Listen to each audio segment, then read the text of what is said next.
विच मदाने कैसर पिया ने रंग जमाने देखो जरा जनाब जी तो पंजाब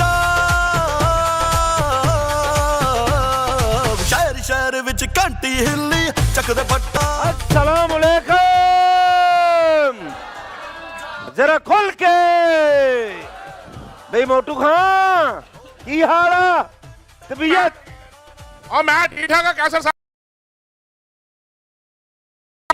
मैं इनके बारे में स्पीचलेस हो गया मैं कुछ नहीं कह सकती। तुसी भला क्यों नहीं कुछ कह रहे नहीं, ये वही है मैं फुफ्फो के बेटे मैं खाला के बेटे आओ उधर स्टैंड पे लग जाओ जनाब तुसी। मुर्गी नहीं नहीं नहीं क्या था ए आ भाईजान थल्ले आओ। नहीं नहीं मेरा भाई जफ्फी शहजादा जीतो पंजाब जवाब गलत है बह जाओ जवाब गलत बह जाओ तुसी। हां मोड़े या मोड़े कैसर साहब हम मोड़े ओ ना ना ना ना टन टन टन ना ना ना ना नहीं आ जा मेरी ये जाने मिस्टर आया बिच मदाने कैसर पिया ने रंग जमाने देखो जरा जनाब जी तो पंजाब शहर शहर विच घंटी हिली चकदे फट्टे नपदे किल्ली। अस्सलाम वालेकुम। चाबी ਜਿਹੜੀ ਅਸਰ ਲੱਗੀ ਇਹਨੂੰ ਉਹ ਮੋਟਰਸਾਈਕਲ ਤੁਹਾਡੀ। चलो जी ਮੈਂ ਪੇ ਇਹਨੂੰ ਦੇਖੀ ਪਾਉਣਾ ਹੈ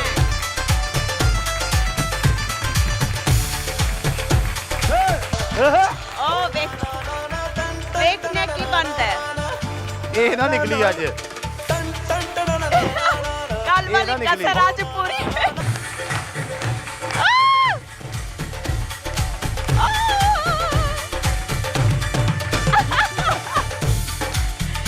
नहीं निकलनी।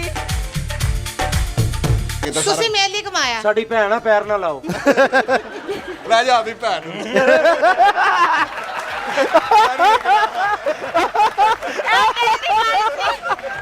ਜੀ ਆ ਵੇਲੇ ਕਰ ਤੋਂ ਕਿੰਨਾ ਅੱਗੇ अरे क्या ले जा अपनी भैन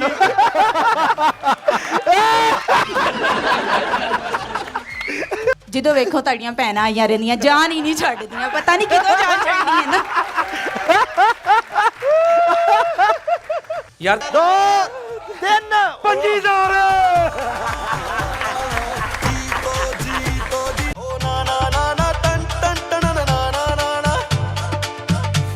नहीं आ जा मेरी ये जाने मिस्टर आया बिच मदाने कैसर पिया ने रंग जमाने देखो जरा जनाब जी तो पंजाब शहर शहर विच घंटी हिली चकदे